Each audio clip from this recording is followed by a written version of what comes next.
Howdy folks, hey, it's Rick Whittemore. Time for your December/year-end 2024 Austin area market update.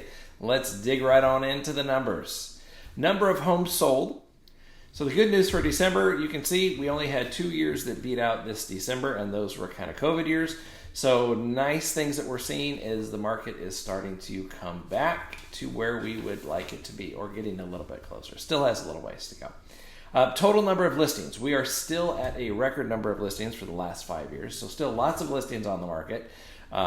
Great time for buyers still, of course, lots of properties to choose from, and you can still get a great price, but prices are not crashing, so keep that in mind. Average sales price, more good news for sellers and something to keep in mind for buyers. We've seen some real stability in the average sold price the last couple of months. As we head into the spring market of 2025, which we are on the cusp of, we should see our very typical seasonal upswing in prices. So prices will continue to go up as we get into the spring market. So sellers, something good to think about. Still lots of homes on the market, so you can't write your own ticket. So the house has to look really good, and it does have to be priced accurately.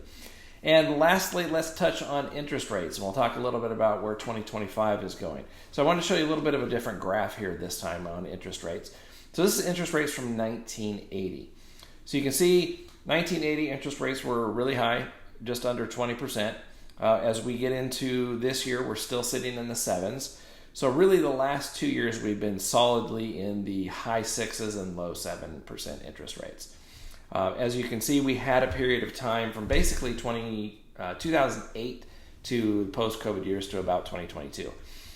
During those times, interest rates were really low and it was really exciting. Everybody got used to 3 and 4% interest rates, which was amazing.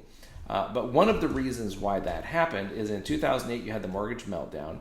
So the markets really struggled for a couple of years there. And then the COVID years, of course, the same thing really happened both times. The government stepped in and really started buying mortgage-backed securities, which helped lower interest rates. And they also took the Federal Reserve's rate down to zero or as close to zero and kept it really, really low for a very long time during those years. So that was kind of an artificial deflation of interest rates. So they are currently not doing that. The Fed's not indicating they're going to do a lot of rate drops this year. And the mortgage market, nobody's going to be buying those securities like they have in the past. So really kind of that 6-7% range is going to be the new norm for a while. So I don't really anticipate, a lot of analysts are talking about maybe 6.5% at the end of the year.